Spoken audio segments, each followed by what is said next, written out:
saya sempat menguti sampah untuk dijual kembali, bahasanya pemulung lah.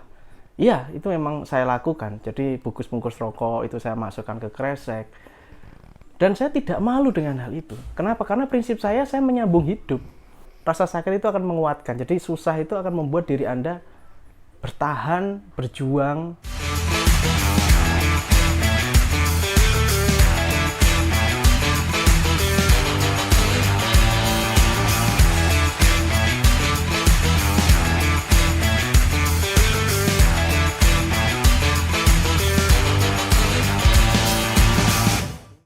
Assalamualaikum warahmatullahi wabarakatuh, teman-teman, berjumpa lagi bersama saya. Terima kasih. Di channel ini ada 500 video lebih untuk Anda mengenai pengembangan diri secara bisnis, finansial maupun spiritual untuk Anda semua.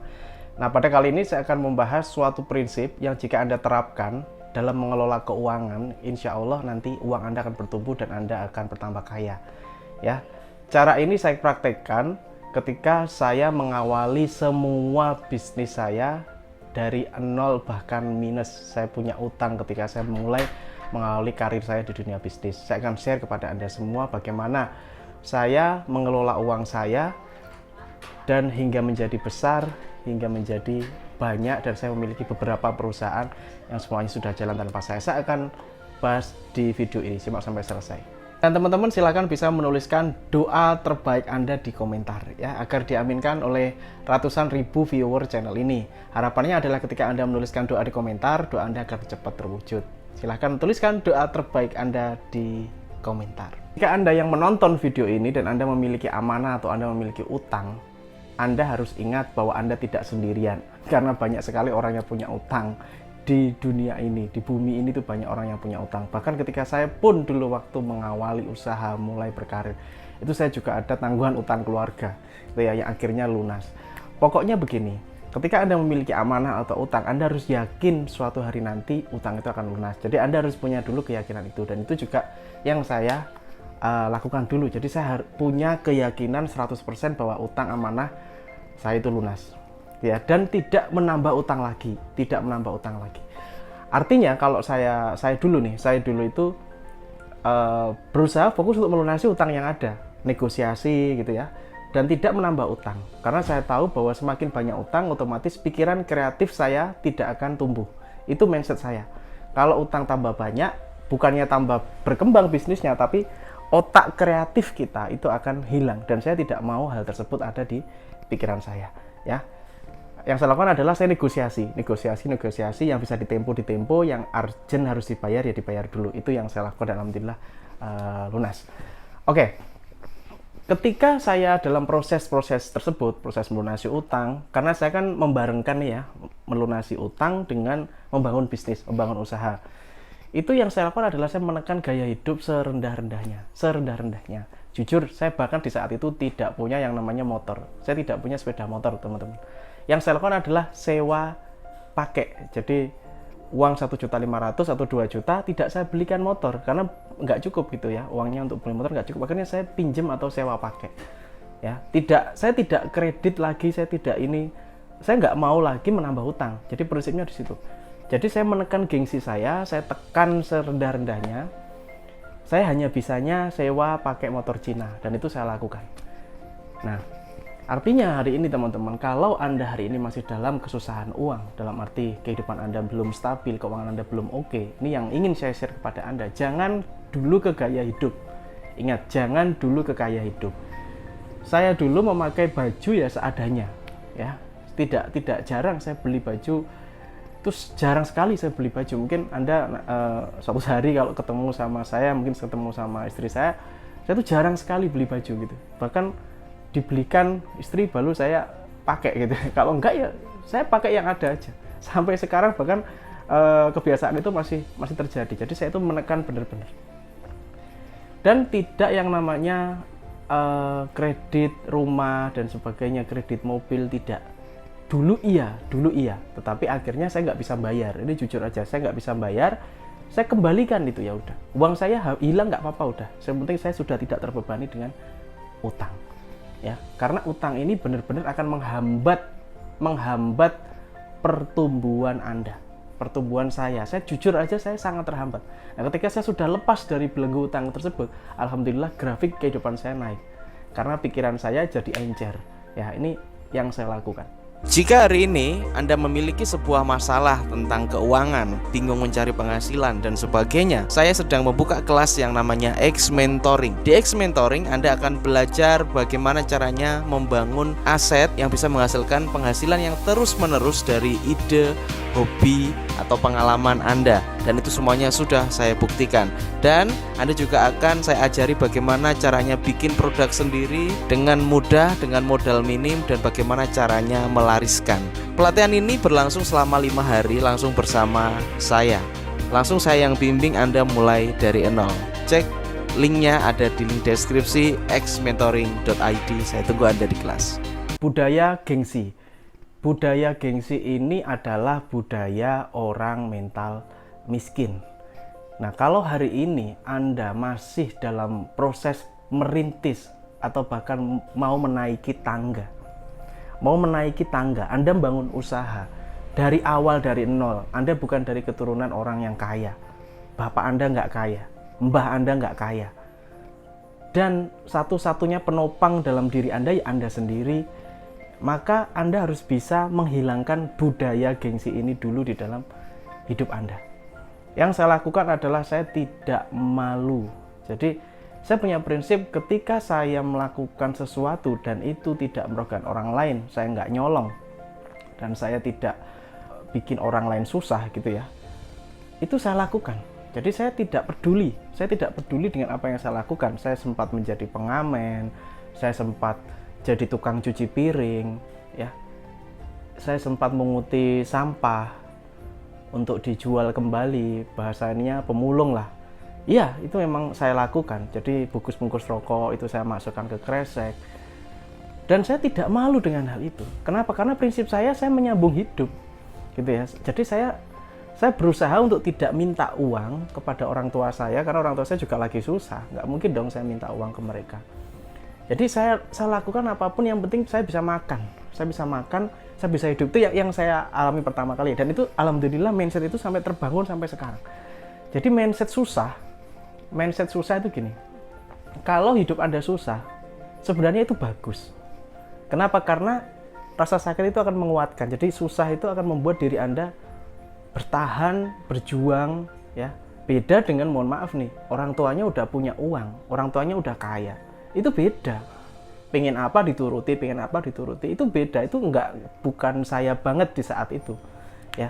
Apalagi kalau saya aja bisa bertumbuh, insya Allah teman-teman yang memiliki finansial keluarga yang lebih oke, insya Allah lebih bisa bertumbuh. Tapi tetap Anda harus menimbulkan yang namanya kemandirian diri, ya, kemandirian diri. Pokoknya saya pasti bisa dengan tangan saya sendiri. Kalau laki-laki nih ya, saya adalah tulang punggung keluarga yang nantinya akan punya keluarga dan nantinya punya anak, maka saya harus berdiri sendiri, saya harus berjuang sendiri. Itu prinsip saya, gitu. Dan saya sangat menghindari utang itu tadi ya. Jadi mohon maaf nih, itu ya. Oke, itu yang pertama. Yang kedua, ketika saya menjalankan usaha, ada beberapa usaha itu yang saya lakukan secara spontan. Jadi saya tidak berpikir panjang, ya. Ini kelihatannya bagus nih, feeling. Jadi nanti kalau teman-teman sudah sering dagang, sering ini nanti akan keluar feelingnya dari hatinya sendiri, keluar feeling. Ini kayaknya bisa deh, ini kayaknya masuk deh. Ini kayaknya enggak deh, ini enggak buat aku deh. Nah itu saya lakukan. Jadi saya tuh berganti-ganti usaha, yang tidak semuanya itu berjalan lancar. Jadi misalkan saya buka 10 bisnis gitu ya, 8 mungkin bangkrut gitu ya, yang 2 masih tetap jalan kayak gitu. Dan itu menurut saya tidak tahu ya dengan Anda, tapi menurut saya itu hal yang oke-oke aja gitu ya, asalkan uang yang kita keluarkan masih dalam tahap normal, dalam arti tidak melampaui kapasitas keuangan saya. Jadi saya itu tidak harus utang gitu loh, tidak harus cari investor untuk buka usaha. Saya bukan tipe seperti itu. Saya dengan modal yang ada nih, adanya segini, yuk mulai. Ternyata nggak jalan, ya. Ukuran saya adalah jika bisnis tersebut dalam 8 bulan ternyata tidak membuahkan hasil seperti yang saya pingin, berarti saya tidak menemukan bisnis ini ada perkembangan atau enggak gitu. Kayaknya enggak ada perkembangan dari bisnis ini gitu ya. Kalaupun saya perjuangkan mati-matian di situ, kayaknya juga segitu-gitu aja deh. Itu yang saya pikir. Maka saya dengan cepat saya akan, oke, kita ganti lagi sampai saya menemukan formula ternyata seperti ini. Jadi selalu Anda punya formulanya. Nah, Anda masih ingat nggak Thomas Alva Edison ketika menemukan bola lampu? Bola lampu itu tidak langsung dia temukan dalam satu kali percobaan, tetapi ada yang bilang 1000 kali percobaan baru menemukan bola lampu. Ada yang bilang 10.000 kali mencoba baru menemukan satu bola lampu formulasi. Nah, seandainya Thomas Alva Edison dulu menyerah di percobaan ke-50 seandainya, maka tidak akan pernah ada lampu seperti ini di rumah Anda. Dan mungkin hari ini kita masih menggunakan lampu ublek atau lampu yang pakai api itu. Mungkin saja seperti itu. Nah, begitu juga dengan usaha, begitu juga dengan bisnis. Yang saya lakukan adalah saya mencoba terus berbagai macam usaha saya coba. Hingga saya menemukan, oh di sini nih yang cocok bagi saya. Jadi tidak, bagi hari ini yang Anda masih, Mas saya udah mencoba 3 bisnis gagal semua. 3 itu masih kurang. Gitu ya, Anda masih coba lagi. Tapi ingat, dengan modal dan kemampuan dan kapasitas yang terukur. Jangan Anda melihat, itu teman saya sukses, saya nanti sukses. Belum tentu. Ya, saya berkali-kali melihat dia sukses. Saya buka nih, tapi gagal. Ya. Berarti kan rezeki saya bukan di situ. Dia itu memang rezekinya beliau, tapi bukan rezeki saya. Gitu. Nah, terukur ini dalam arti modalnya. Ya, modalnya harus terukur. Jangan uang kita cuma 10 juta, kita bisnis ngeluarin 50 juta, yang 40 juta utang bank, jaminan BPKB atau sertifikat. Bukan tipe saya banget itu. Kalau modal saya 10 juta ini, seandainya keuangan saya 10 juta, saya akan keluarkan paling 3 juta mentok atau 4 juta mentok. Jadi yang 6 juta sisanya itu masih ada di keamanan saya. Nah, 3 juta itu saya mainkan full-fullan di situ. Bisa enggak gitu loh. Kalau ternyata nggak bisa, ya berarti nggak cocok bisnis ini buat saya. Tapi kalau ternyata dari 3 juta ini bisa berkembang, nah ini cocok. Berarti saya bisa gedein modal saya di situ. Pasti saya paham ya. Nah, ini namanya tes ukur. Menahan gaya hidup, ya, menahan gaya hidup. Ketika kita punya uang, ini memang tidak mudah dalam melakukan kontrol. Kenapa? Karena saya dulu adalah orang yang awalnya susah, teman-teman. Kalau dari kecil sudah enak, pengen beli HP bagus dituruti, pengen beli baju bagus dituruti, pengen beli ini dituruti. Itu kan sudah enak, dia sudah tidak punya keinginan apa-apa. Tapi kalau kita dari keluarga yang nggak mampu ya, itu kan kalau punya uang kan, waduh, ini dulu impianku nih 10 tahun yang lalu, ini dulu aku pengen ini. Nah ini jadi harus ada remnya, ya. Harus ada rem dalam mau beli sesuatu. Nah, prinsip saya seperti ini, saya akan ceritakan kepada Anda. Saya itu membeli sesuatu itu saya harus pikirkan. Ketika saya pengen beli tas ya, saya pengen beli tas ini. Misalkan saya pengen beli tas. Saya itu pikirkan, kalau ini dijual lagi, misalkan saya bosen nih sama tas ini. Kalau ini mau dijual lagi, itu nanti uangnya jadi berapa? Misalkan saya beli tas 500.000 misalkan ya, 500.000. Kalau dijual lagi kira-kira laku berapa nih? Oh, lakunya 250.000. Ya sudah. Berarti saya harus memikirkan, oh ya berarti aku beli 500.000 nanti jadi 250.000. Ini untuk barang-barang yang konsumtif, teman-teman ya. Barang konsumtif itu ya seperti sesuatu yang kita konsumsi atau lifestyle gitu ya. Nah, saya mikirnya seperti itu. Ada juga beberapa barang yang saya beli ya, karena saya akan tahu nilainya setahun 2 tahun ke depan itu akan naik. Itu contoh properti, contoh barang-barang kolektor item kayak gitu. Saya beli karena saya tahu kemana menjualnya, saya tahu cara menjualnya dan nilainya ini bakal naik, gitu ya. Tapi tetap saya tidak menaruhnya di situ semua. Paham ya maksud saya? Jadi selalu saya menyediakan saldo cash, ya, saldo cash untuk pertumbuhan atau perkembangan dan dana darurat. Saya selalu menyiapkan seperti itu. Oke, nah Mas, bagaimana kalau dalam pekerjaan? Bagaimana kalau dalam urusan kerjaan? Nah, urusan kerjaan ini saya membeli yang terbaik semampu saya. Contoh misalkan, saya membutuhkan komputer dengan spesifikasi seperti ini. Kira-kira saya kuat nggak nih uangnya? oh ini kuat nih, bisa nih, saya beli. Walaupun harganya mungkin tinggi. Loh kenapa Mas kok gitu? Untuk mendukung kerja saya, agar kerjaan saya itu bisa menghasilkan uang yang lebih besar. Gitu ya. Contohnya saya beli laptop misalkan 20 juta.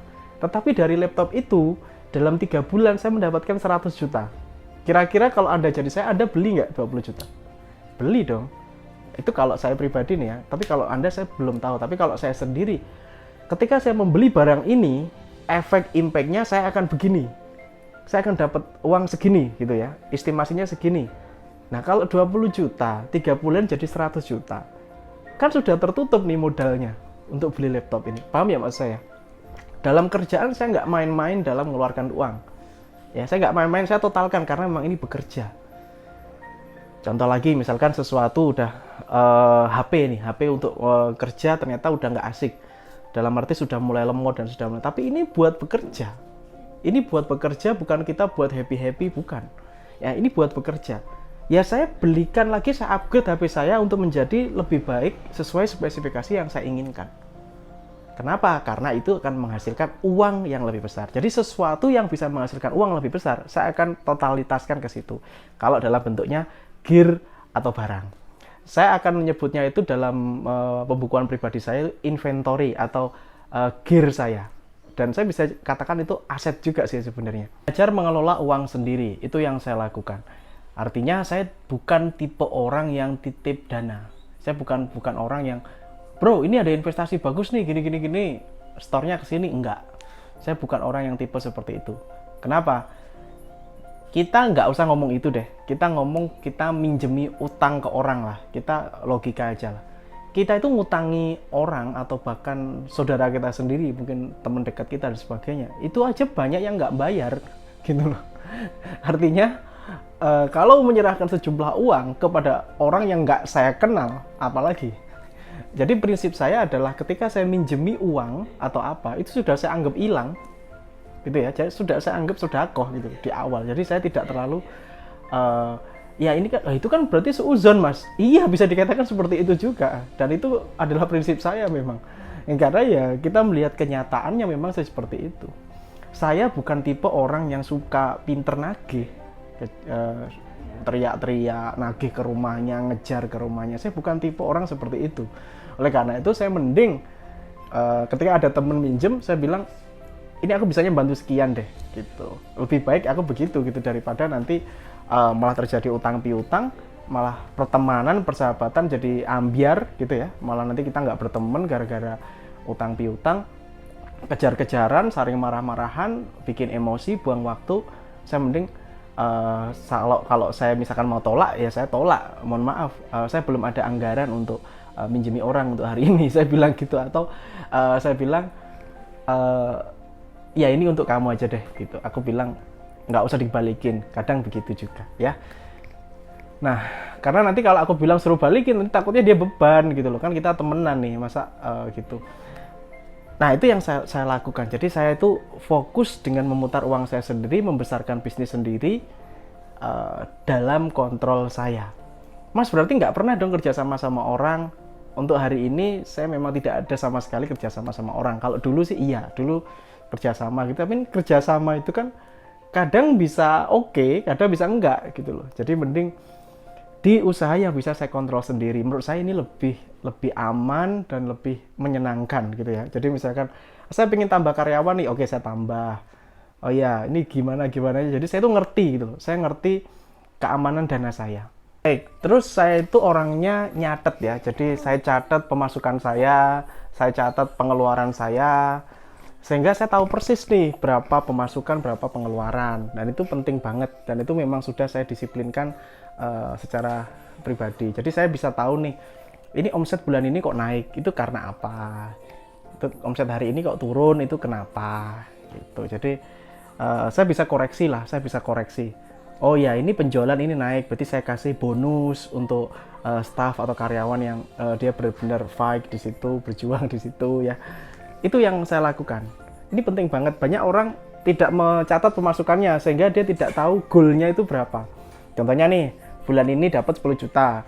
Nah, kapan ya kira-kira dapat 50 juta? Itu sudah bisa sudah bisa terukur gitu, sudah bisa terukur ya.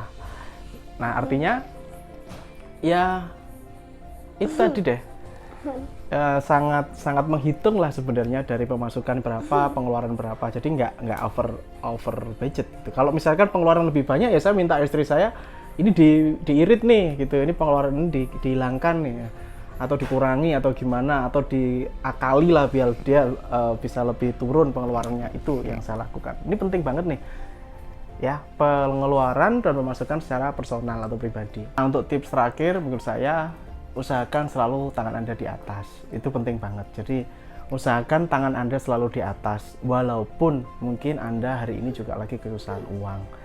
Sebenarnya itu kita lagi diuji sama Allah nih.